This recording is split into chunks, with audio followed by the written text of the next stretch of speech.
Hello, everyone. Can someone please use the question or the comments field in the right menu? Just let me know that you guys can hear my voice. Thank you. All right, I got confirmation. Thank you.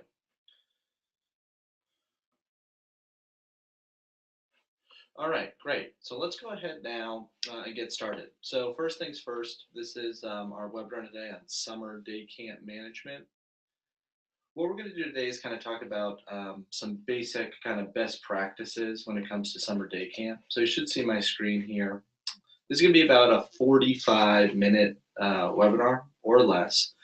At any time, you guys can submit your questions using that GoToMeeting panel in the GoToWebinar panel on the right-hand side. And then we will post this video tomorrow online in our training video section, so you guys will be able to access it.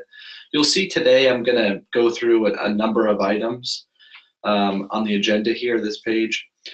Some of the stuff I will kind of not skip over, but I'll go over it kind of quickly. And of course, at any time, use that question panel if there's something that I went over too fast or you have additional questions on. Some of it may require you to write into support. So if there's a big question or something I can't address or shouldn't address in this webinar, I'll tell you, hey, submit a ticket online. We can have a phone call, discuss further, whatever it may be. The general agenda today we're going to talk about in terms of what I've kind of done is set up just a really generic summer day camp, like a museum, nature center, zoo, science summer camp, I called it. So I kind of created a generic event, and that's really what I'm going to talk to today. The main agenda is going to stick to pricing and promotions. So we're going to talk about early discounts, late fees. We're going to do registration and waiver forms, so kind of best practices, building registrations forms, waiver forms, even talk about merchandise forms, and really not really diving into building forms, we will talk about that, but really kind of best practices, user experience, thinking about that aspect of the registrations. We're going to talk about wait lists, how to manage a wait list manually or let it, the automatic function for wait lists and how that works. We will dive into communication strategies. So how do I communicate to my registration owners or to register? Usually you're not going to communicate to the children themselves before the event, but how do we communicate to our users, our registrants about the event or different events in the future? So we're going to talk about that. We're going to wrap up with Sales Station. So we have a mobile app available on an iPad called Sales Station that you can use as a mobile register. You can use it as a check-in device. So when people arrive to an event, you don't have a long, bogged down check-in line with a binder searching for everyone. You can do it through an iPad using Doubleknot's Sales Station app. So we'll talk about that. And then we'll dive into very basic reports. Where are my reports? And we'll kind of talk about some reporting options. We've done a lot of webinars on reports, so we're not going to dive into too many details, but that's what I always say about reports is the way that we're going to talk about setting up events will always optimize your reporting. So if you stick to setting up events in a proper manner, your reports are always going to be usable and they're always customizable. So that's usually what I say with reporting, because obviously reports are very important, but setting up the event in the proper way will result in your reports functioning properly in the system. Okay, so again, anyone has any questions, make sure you use that question panel. I'll kind of be monitoring that as I go through. So first section we're going to talk about is pricing and promotion, early and late registration discounts, member pricing, and payment schedules. So I'm going to bounce over to my other screen here. What you're going to see is this is on our test environment. This is just a dummy organization called City Art Museum. So if anything goes awry, we can blame our developers. But this is our test site systems, functions just like production. So what I'm going to do here is I'm logged as an administrator to what we call City Museum. Again, just some generic organization. I'm going to go to event management.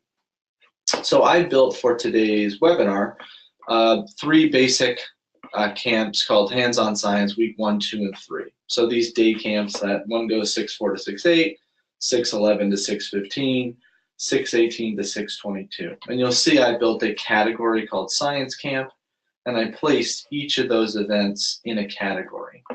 Categories are built under utilities, under the event category section, manage categories, and they're a way to organize your event. So I built this science camp category, and as I built each of my calendar activities, I assigned it to that category. So not only as an administrator can I filter by this category, but I can also send my users to a category URL that says register for hands-on science, and they can go to a URL that lists every one of these camps in this category. All right, so let's talk about pricing, promotions, all your options for different kind of discounts, late fees, all that good stuff. So let's just pick on week 1 here. So you'll see this event, again, is very basic calendar activity. If I go in the left menu and edit this event, you're going to see I set this event up for, it's a named registrant event, and it's a single cost of $325. So anytime I have a cost, a registration cost, or a registering cost, whether it's single cost or multiple, the reason I would have multiple costs is if there's different pricing, maybe, or if I wanted to define my registrant types. So I set this event up just as single cost, but say, you know, this camp I built is really for 2nd and 3rd graders. Maybe I want to know specifically, I want to control how many 2nd and 3rd graders I have. I could technically say multiple cost and set this to grade levels, right? I could say 2nd grader and 3rd grader. You know, I could do that if I wanted to. I set this just very basic at single cost because we can still look at all the same functions, but I could technically do that. I'll switch it back here to single cost. So let's talk about basic early late registration fees. So I have this event, $325 per child. I have some parameters set here. I have maximum registrants per registration of 5, a capacity of 25, and a wait list of 10. But I don't have any early discounts or late fees applied. So these early discount and late fees that you see underneath online registration details, single or multiple cost, pertain to the date of registration. So this has nothing to do with when someone makes a payment. It has to do with the date that they register for the event. So if I said, for example, you know, you register before 3/1/2018, and that's applied before. So you do not get the discount on 3/1, you get it before 3/1. You get a $10 discount. And so what that means is if they register in February or before, they get their registration for $315. It's just $10 off that fee. Just a very basic registration date discount. Late fee works the same way. So if you register after, I'll say 5/1, I'm going to tag you with a $10 late fee. So really, if they sign up, start a brand new registration after 5/1, then they really cost them $335. So it's a $10 late fee tacked on to the registration. So these are just very basic registration discounts and late fees. Again, based on all about registration date, nothing to do with when they actually make a payment. If you want to have a discount or late fee based on payment date, you use a payment schedule in Doubleknot. So if I cancel here, and I'm still on hands-on science week 1, I'm just managing a calendar activity, you'll see in the left menu you have a payment schedules option. And payment schedules, mainly what they're used for most of the time is just for a basic payment plan. Now when you register for this event, it's way out in June. We don't need you to pay the full $325. Go ahead and pay us a deposit. And then 2 months later, you can make another payment. And then 2 weeks before the event, you're going to owe us the full amount. So that's really what a payment schedule does most of the time. You can also add in discounts and late fees to the payment schedule. So let's talk about that. First setting I have here is fixed dates or days from the registration or activity. So fixed dates allows me to enter in this payment is due on 3/1/2018. If I set it to this option, what it does, instead of allowing me to set a date, it just says, tell me how many days before the date of the event you want this payment due. So it's really preference. If you're copying events, like using the same payment schedule for a lot of events, like say the balance is due 2 weeks before every event, and you have 50 events or 10 weeks of camp or whatever, you would probably use days from the date of registration or activity. So therefore, you don't have to edit your payment schedule for every camp that you build. You can just use the copy function, and it will just say save it to 2 weeks before the registration date or whatever it is. So what I'm first going to do is say add schedule item 1. And when I do that, I have this option for payment type. So what are these options here? So the first one is amount deposit per registration. So what that means is this is an amount due per registration, regardless of how many people. It is a deposit or a payment amount for the overall registration.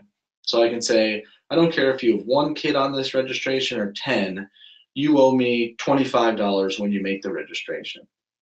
Usually for camps like this, we use the second option, which is amount deposit per registrant. So that means per person. So if you register 1 kid or 2 kids, I'm charging you a deposit or payment per person.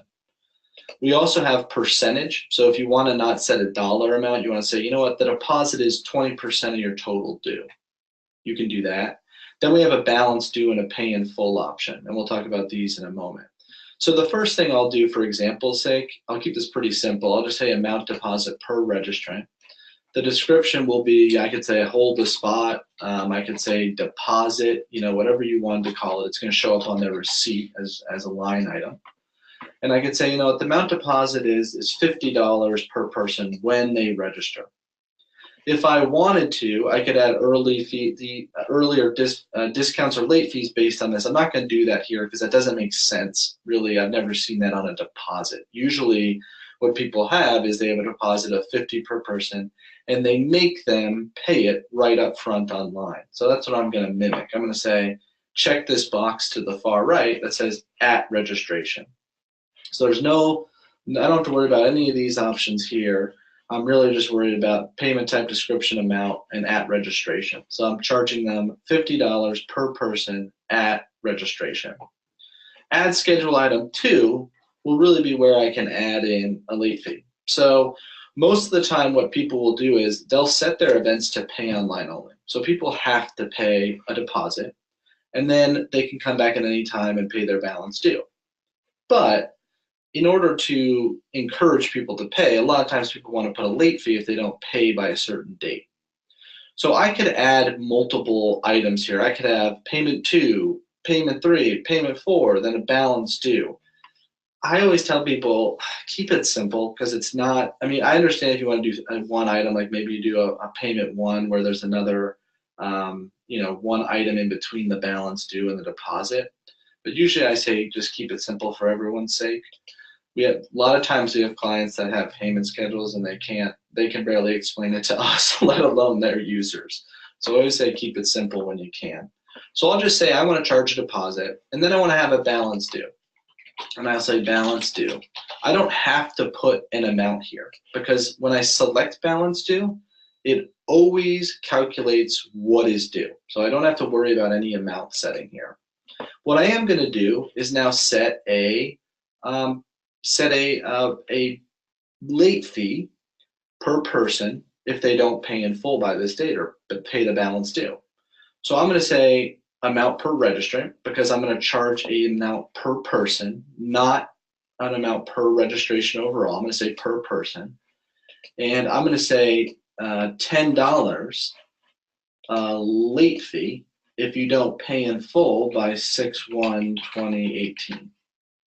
So what this is saying now, what this schedule is saying is, okay, when you register, you owe me $50 deposit, and the balance due is due on 6/1. But if you do not pay me, go online and make an online payment, or send in a check and have me post it by 6/1, we're going to tag a $10 late fee per person. You can also do pay in full incentives. So I could say this. I could say, you know what? If you pay in full,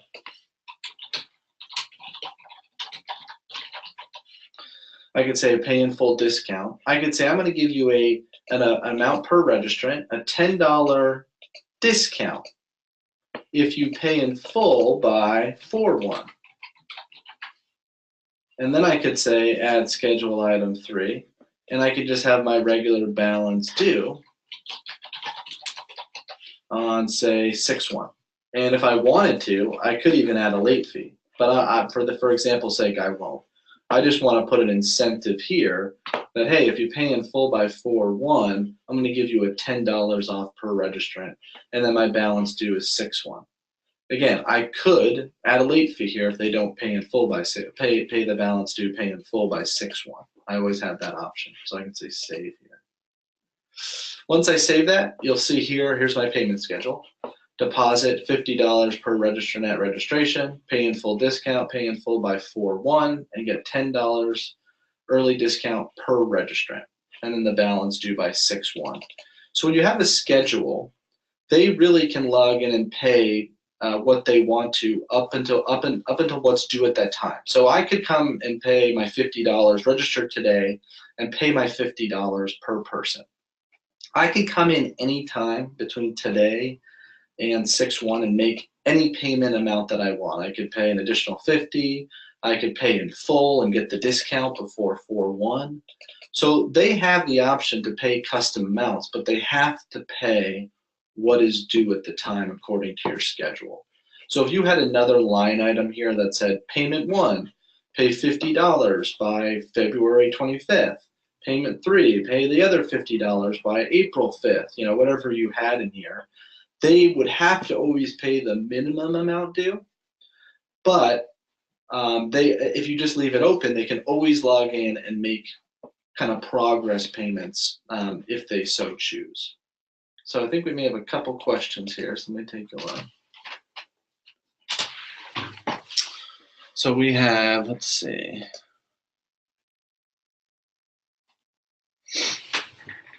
Yes, can you do a pay in full discount if they pay in full at the time they register? Yes, you can do a pay in full discount at the time that they register. So right here, if we do a payment schedule, what you could do, instead of setting this pay in full discount, I set it to 4/1. I could set it to like today's date or yesterday's date. And what that would do is it would say, well, your deposit's $50, but if you pay in full now, you get a $10 discount per person. So yes, you can do that. You would just have to manipulate how you set your schedule. You'd have to set this date to like a previous date, like yesterday's date, and then they'll automatically get that up front if they pay in full. So you could do that. One says, hey, can you focus on summer camp? So we are focusing on summer camp. I think what you probably are meaning is if you want to talk about like a program. So if you want to talk about a program, contact me through support. But really, summer camp is most summer camps for museums, zoos, nature centers, aquariums are set up actually as calendar activities. But if you have a specific event where you think it's a program and you want to kind of talk about that, please email into support, just support@doubleknot.com and say, attention, Dan. And then would just say, hey, I had a webinar question about a program, and I can give you a call, or we can dive into that separately. Most summer camps, though, are set up as calendar activities using categories. But if you want to talk about programs, we can do that too. Okay. Let's pull this up. All right, so let's talk about, last thing I want to talk about with payments is kind of member discounts. So Doubleknot offers member discounts. Not all of our clients have our membership module. And that is an advanced membership modules with renewals, upgrades, downgrades, really an advanced integration with Razor's Edge. So it's really an advanced membership tool. So you can build member pricing in two ways. If you have that module, you can build automatic member pricing. So you set your events up to require login, and your members log in, and they just automatically get a member discount. So you can do that through membership management. We also can do member discounts through price groups and schedules. So with price groups and schedules, you can actually build member, non-member pricing. So for example, if I wanted to build price groups, I could go to utilities here. And again, I'm in event management. And I could go, I want to build price groups. And I could say manage price groups. And what price groups does is it just allows you to basically hide your pricing. So I could say member, I could add that. I can say new price group, non-member. The reason I'm showing you this instead of our membership module is the people that have the membership module, we go through an extensive training on membership discounts and how to do that. Again, if anyone has any questions specifically on membership discounts, please email into support, and of course we can help you with that. So we have member and non-member. I built those as price groups. And what that does is it basically hides pricing. So if I go to a calendar activity, for example, let's go to week 2. I have a pricing set up of $325 per person, but maybe I want to have a member pricing of $315. What I can do is use this option price group schedules. I can set a date of today, it's effective today, and I can say I want to have member and non-member pricing. And I can set a cost of, well, members are $315 and non-members are $325.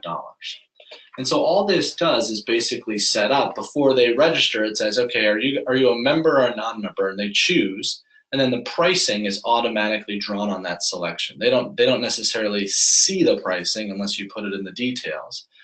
But that is how people can build member, non-member pricing for any kind of summer camp event. You can build it using price group schedules. Okay, so someone's asking, can you skip the setup process? Questions about check-in. We will get to check-in. Don't worry. That is part of the agenda. Definitely going to get into check-in. This part is important for some people, though, so we are going to go through setup.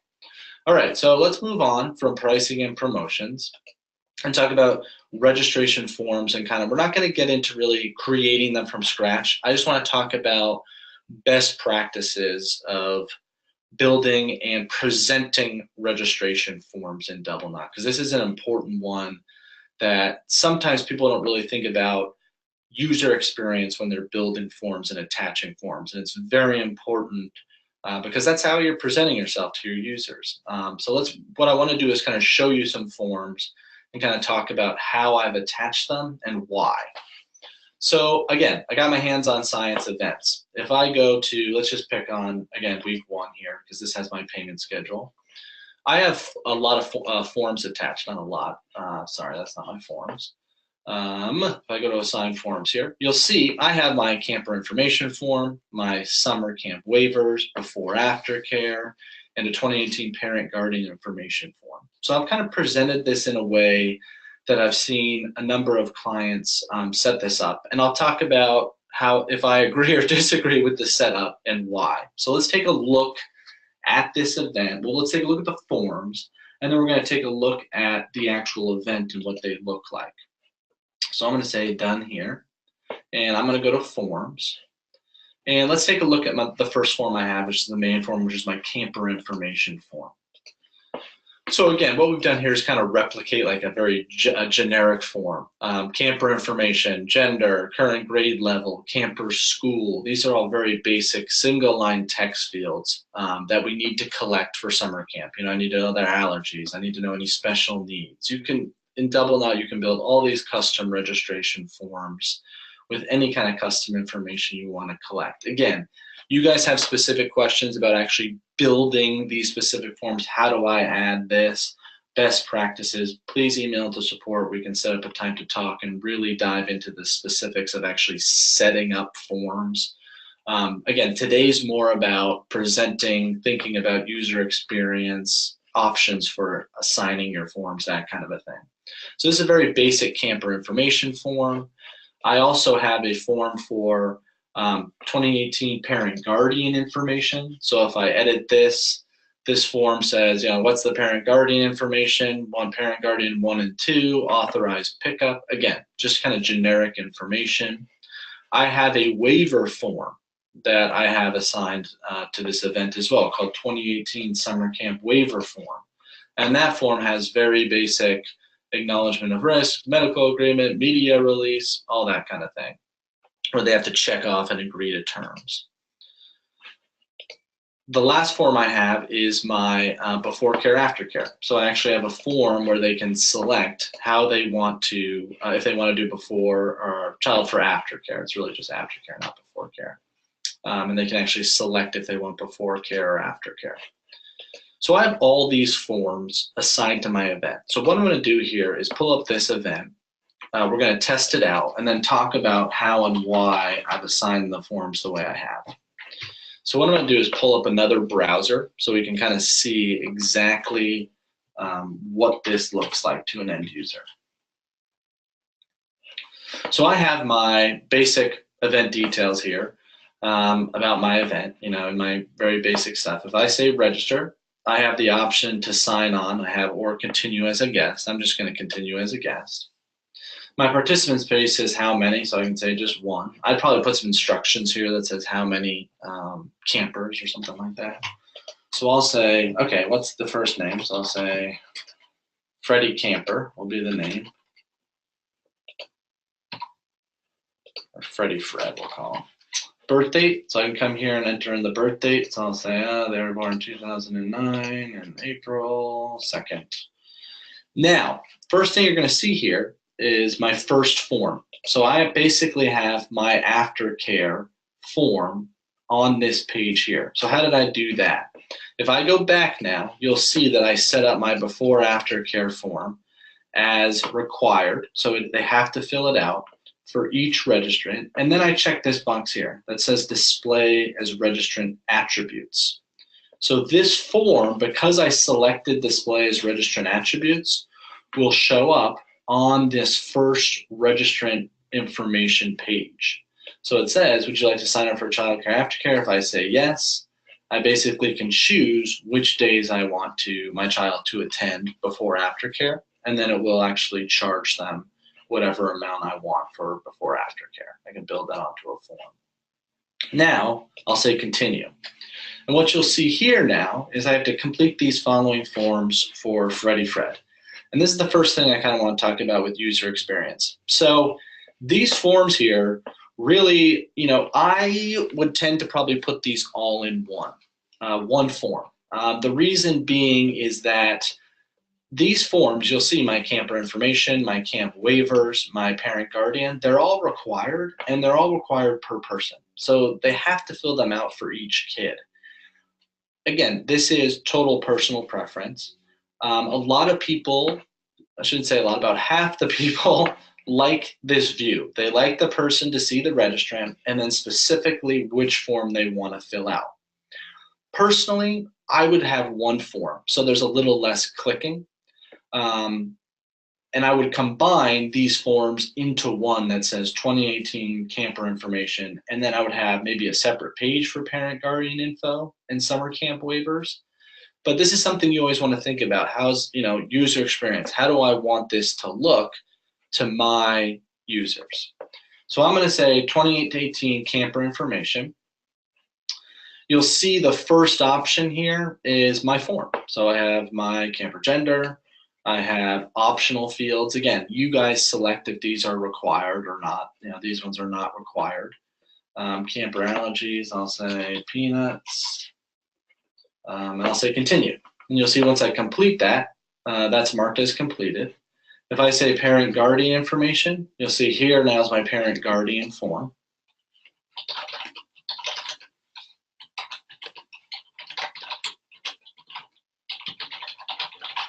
I have a parent guardian too, that's not required. Other guardians, caretaker, authorized for pickup. Again, all custom form items. Summer camp waiver form. This is specifically acknowledgement of risk, where you can say, you can require them to agree. Like this one, I say, you don't have an option, you have to agree. This one, medical agreement and media agreement. Now you'll see the signature here. And I'll say continue.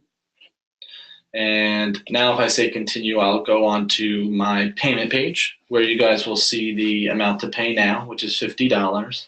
pay in full $10 early discount. So if I pay in full, I can get $10 early payment discount. And I can check out and make a payment.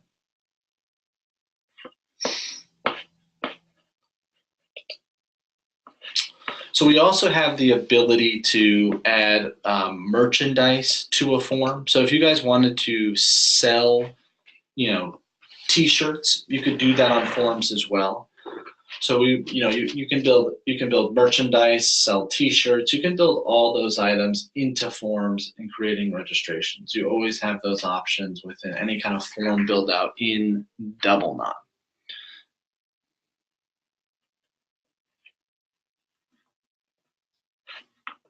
Okay, let's see. Just checking out some questions. Okay, so one question that came in, if an end user is registering more than one child, my understanding is that it's all on one form. Then they will need to complete the parent info for each child. Is that correct? Yes, that is correct. That is a good question. It is correct. So that would be a good reason to separate the parent info form. A lot of organizations want to just cover all their bases because sometimes they're worried that a person could sign up their child and their best friend because they want them in the same event at the same time. They're worried about capacity. So they do have a separate parent form per kid. And you are correct that if the parent registered 2 siblings, they would have to fill out the parent info twice. That is a very good question because that comes down to user experience. You do want to think about it. When you build that. That is a good question. But I think most of them put it on each one because there is a number of instances where the parent could be signing up a kid from another family because they want their kid and their best friend to be in that same camp. But that is that is something to think about. Let's see if there's anything else in here.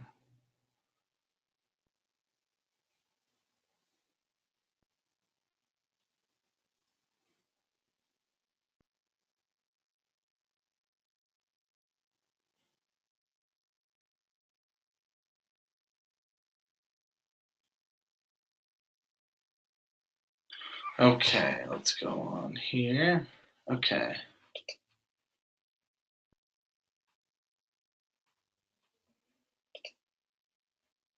Just reading through this.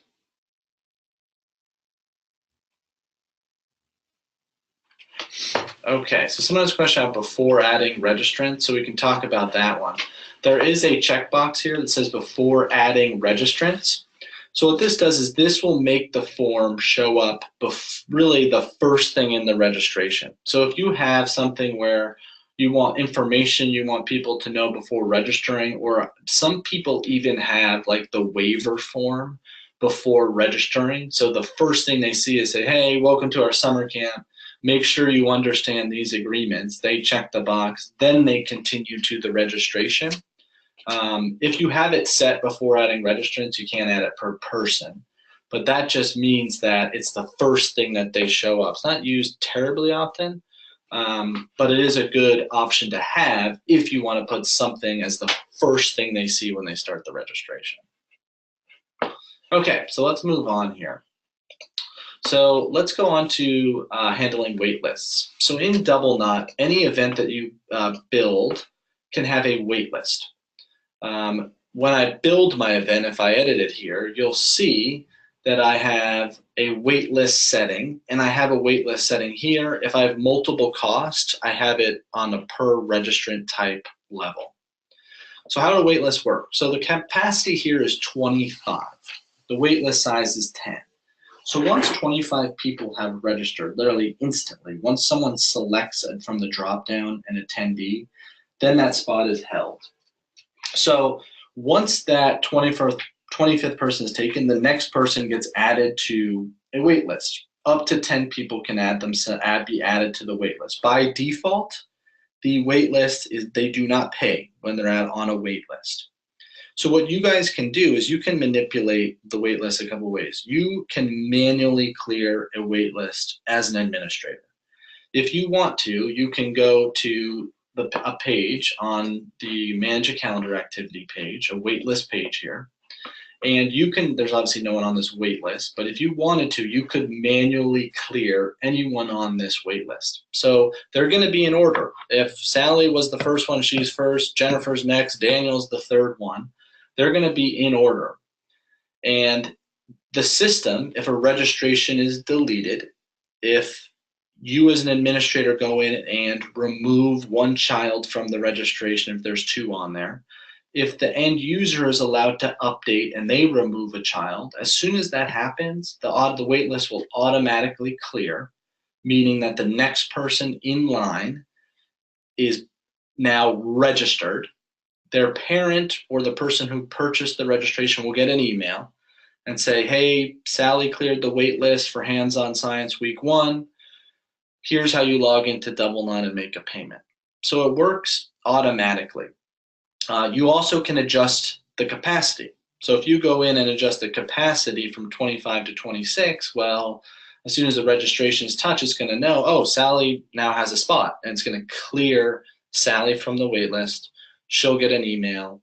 Parent will get an email, guardian, whoever made the registration, and then they can then log into Doubleknot and make a payment. So it all works automatically. But you as an administrator can manipulate it by automatically picking and choosing. You know, you have a big donor, you want their child in the registration. You can clear them and overbook the event at any time. Let me see if we have any.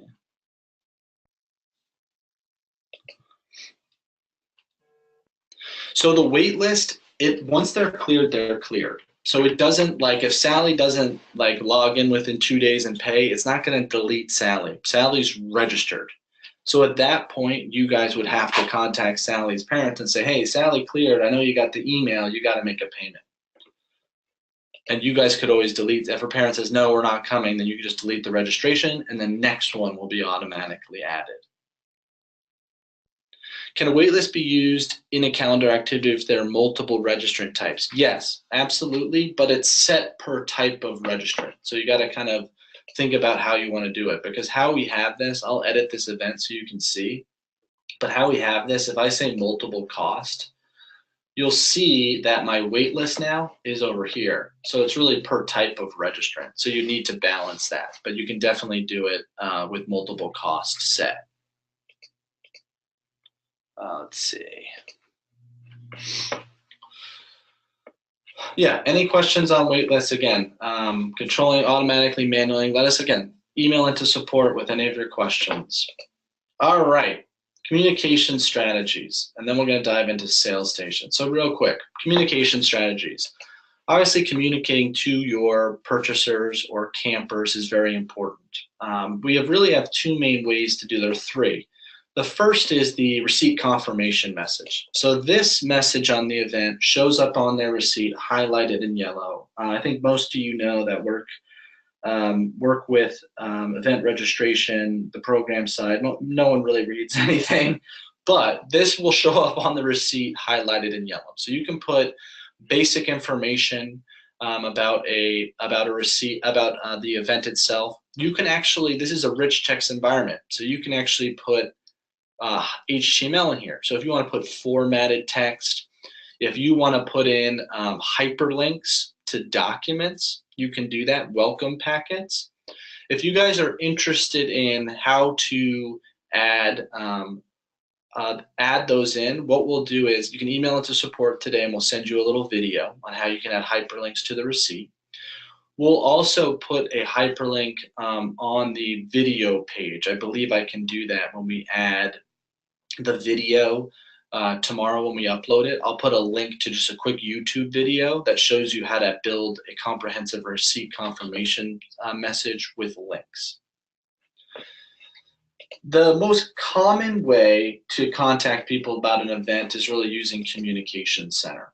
So if I go to the feature list, I have Communication Center here. Communication Center is a big tool. You can send newsletters. You can send, like if I wanted to promote my event before anyone registered, I could say from event or donation. What I want to show you guys is I want to send event reminders like a week before my event or something like that. Or I want to send one email in April reminding people not to forget to submit some information or whatever, or order t-shirts, whatever it may be. So I'm going to say new empty message here. And really what I'm showing you is, I'm not going to talk about building a message. I think you guys understand. Here's a basic field for building a message. You can format, you can paste from Word. Really what I want to show you is two things. Add recipients. So add recipients at the top. This allows you to send really to all types of content in Doubleknot. What I'm focusing on is this option from address list of events and donations. If I select this option, it allows me to say, okay, what do you want to send this to? And if in this drop-down, you'll see all of my events that I have built, active events. And you'll see here are my hands-on science. So I could say, you know what, I just want to send this to week 3. And I want to send it to, do you want to send it to all registrants and registration owners, or only registration owners? I'm going to say, I'm not collecting the emails of the registrants, so it doesn't matter anyway. But if you had an event where you collected their email, you could send to not only the purchaser, the parent guardian who purchased it, but also the people on the registration. Usually it's only registration owners, the parent guardian, whomever made the registration. And I could say include. I could also come up here to add recipients and add, like, you know, week 2, for example, and include that. And also come and I can add, you know, week 1. So I could send this to all my weeks of camp. And I could say, you know, event reminder or t-shirt reminder, whatever it may be. And you could put in here a link to buy t-shirts. You could just have a simple message about the event. Don't forget this, don't forget that.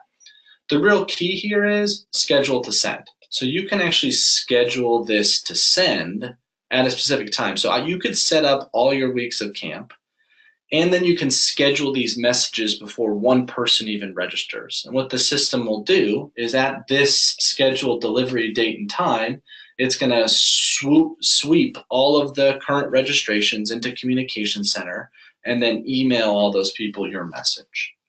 So it doesn't matter that there's no one signed up for this event, because we're scheduling it to send on a specific date and time. And then that will go out. It'll be in your scheduled queue and Communication Center. And any time you can go in there and cancel it, set up a new one if something changed, but it will always be there scheduled to send. So you can really take care of business, set up the events, set up your communications, set up your payment schedules, and not set it and forget, because there's never really set and forget with camps. But you can really kind of queue all that up and have it all set.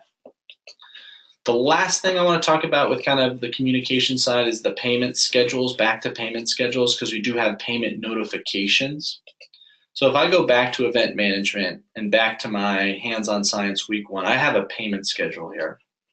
Underneath payment schedules in the left menu, 2 under that is notifications. So we have automatic payment notifications. And so what I can do here is I have dates when payments are due. My deposit, I could have payment 1, payment 2, my balance due. What this says is, okay, what's the date range? You know the dates when your payments are due. You've set them on your payment schedule. How do you want to send reminders? Well, I want to send reminders weekly for each date I have on my payment schedule. So I want to send it, you know, 3 times, send every 3 days. I'll set this at 2 weeks in advance and 2 weeks after. So basically what it says, it's going to send it three times between 3 times before the payment's due and 3 times after, between these dates that I set. And those are automatic payment notifications. They just look very basic. It says, hey, here's the event. Here, you know, you owe us this money for this event. Click here to log in and make a payment, basically. You can build actually custom messages if you want. They're not terribly different than this. They basically have just a custom message on it. But if you go to event management and you go back to our utilities tab, there's under messages and instructions to the right, there's manage payment messages. And you can build any kind of custom message you want. You can build it per event, or you can have a standard payment reminder, late reminder message. And when you go and actually build that, so again, if I go back to notifications, when I actually enable them, in this drop down, it says you can actually choose a specific, one of your specific reminders that you've built. Questions back here. Can you bump up someone on the wait list? You can't bump them up, but you can automatically clear them. You can't manipulate the order. Why can't you format the cancellation policy section? You can. The cancellation policy section is also a rich text editor, so you can format that. Can people unsubscribe from communication? Yes. So there's two things with communication. If you're on a group or e-list in Doubleknot, they can unsubscribe, or they can unsubscribe from all email from Doubleknot. So they have that option. Let's see.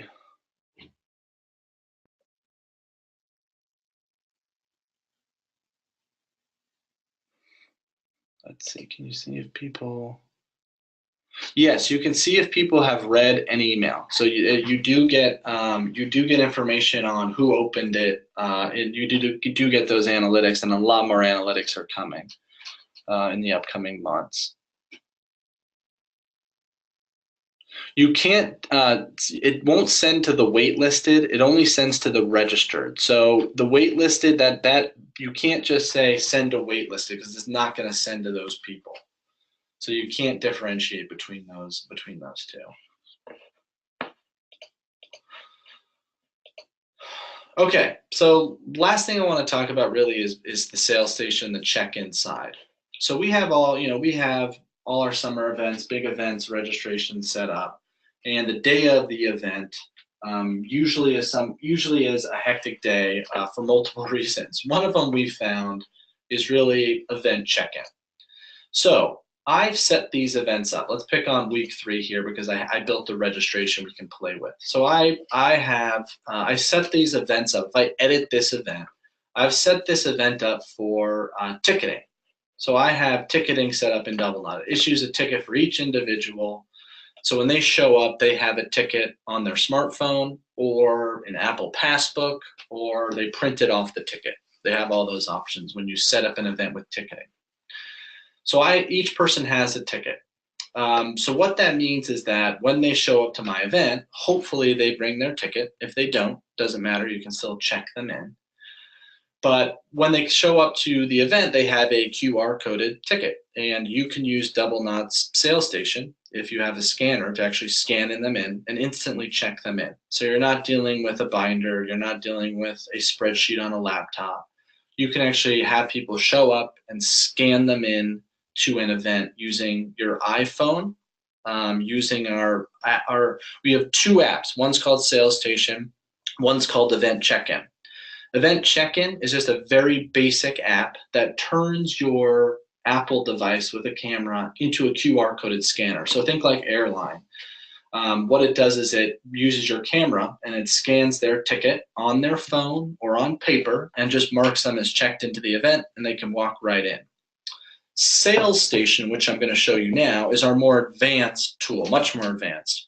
Sales Station is really a multitude of things. It's a cash register, so you can build a full-on cash register to sell merchandise, day of event registration, solicit donations. It also can be used as a check-in device, so you can scan people in using a Bluetooth scanner. You can search for people that have registered and check them in. People can make payments through Sales Station with a credit card swiper.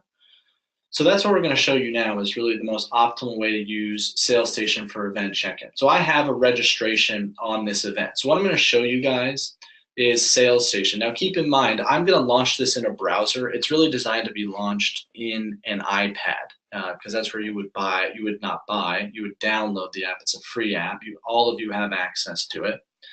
The only hardware you need is really an iPad. If you want to do credit card swiper, you would have to buy a MagTech swiper for $99. So that's really only the hardware you need. You have all the functionality included with all of your contracts. So if I come here to the left, you'll see Sales Station. And again, I'm launching this in a browser, but it's going to look the same way it would look like in an actual iPad. So if I click Sales Station, I'm not going to get into actually setting up the registers today because what this is actually really simple. And again, if you guys want to use this for your summer events or any event, contact support and we'll be more than happy to give you a call, set up a meeting, give you documentation so you can kind of understand the setup side. It's real easy. Basically what you can do is build stations, front desk, front door, gift shop, admissions, and then you build keys and you say, okay, well, at the admission desk, I want them to be able to sell memberships and event registrations. In the merchandise register, I want them to sell all our merchandise, our t-shirts, our mugs, whatever it is. What I'm going to show you today is really the check-in side of that. So I'm going to select cash register, and I'm going to choose the entrance register. So I just have 3 different registers. So I'm going to select this. What you're going to see now is what you would see in the actual iPad. So I have all these custom buttons. I think these are some tickets we have set up, memberships, and you can build custom buttons based on all your Doubleknot content. So you guys could do event registrations, you could do ticketing, you could sell t-shirts, whatever it is, and you basically drag and drop Doubleknot content to these buttons in that setup process. So what we're going to do today is kind of talk about, okay, I'm sitting at a table or I'm standing up with my iPad in hand and people are coming to my, arriving to my event. So they can have their ticket in hand or on their phone, and you can use a Bluetooth scanner and scan them in, or you can use the separate app called Doubleknot Check-In and just simply scan them and check them into the event. We're using SalesStation because there's people that didn't pay in full, or there's people that need to update their registrations. So let's talk about that. So I can scan in their registration ticket and up would pop their registration. I could also use this feature here called search orders. And when I search order, I can search by a variety of things: their order number, the last 4 on their credit card, the purchaser, the registration number. I'm going to search for purchaser because I just built a test registration under last name Camper. So what you're going to see here, it's going to pull up my registration.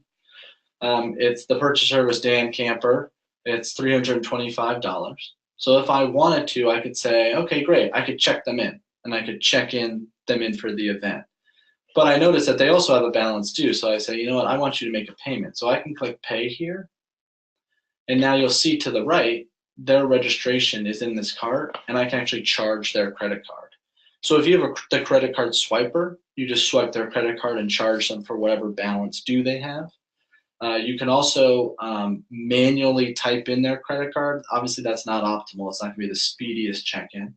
But if you say charge, you can actually manually enter in their credit card information, and you can do a custom amount or the full amount, and it will actually charge their credit card just like that. So you don't technically need that swiper. Again, you can also edit registration. So say someone shows up and says, you know what, my son has a really bad allergy to bees, and I didn't put that on the registration. You could search the order and say, okay, let's look for your registration, Camper.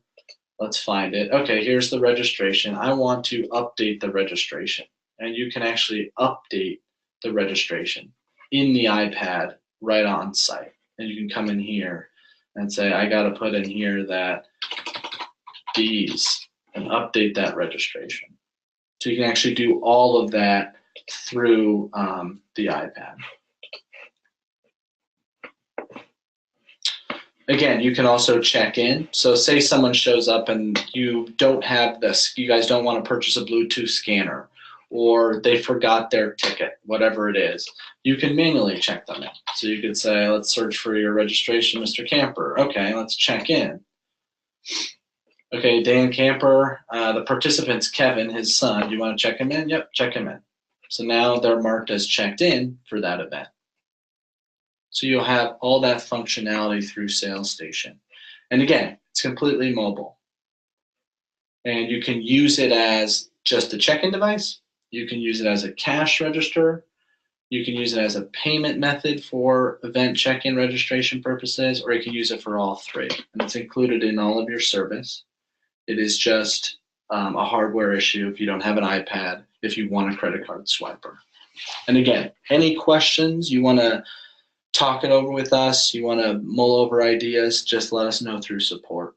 So let me go through some questions here.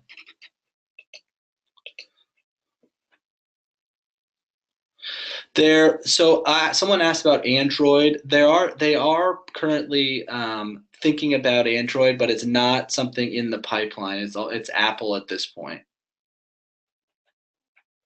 Can you send an event reminder for event that does not use tickets? Yes, absolutely. Doesn't matter. Does not matter for tickets. Part of when you set up the tickets, you send a reminder. It says you want to send a reminder, and it will send a reminder with those tickets. But you have to set up the reminder in Communication Center, as we looked at. What if they want to swap registration to another camper?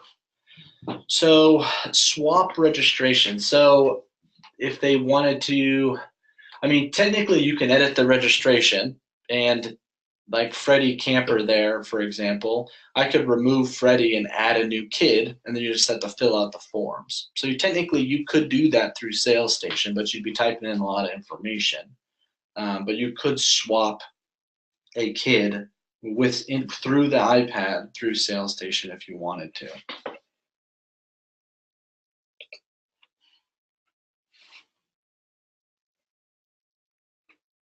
So someone has a question about formatting cancellation policy. So you want to make sure that when we talk about formatting, Maria, if you want to write into support for the video, I'll send it to you. You have to paste in HTML. You can't just paste in formatted text. You have to paste in the text in HTML, and then it will format any way you want on the cancellation or the receipt confirmation message. Let's see, someone is sick and could not attend. So how are refunds handled? So refunds are handled, you can actually refund like through Sales Station. If this person made a payment, you can actually issue a refund right here. Refunds are handled through financial accounts normally. If you go to, if I go back here and I'll get out of Sales Station, but if I go to the menu and I go back to the feature list, really they're handled through financial accounts when you search for a payment and issue a refund. That's really how refunds are handled through Doubleknot. If you have a specific question about refunds, please email to support and we can help you with a specific refund question.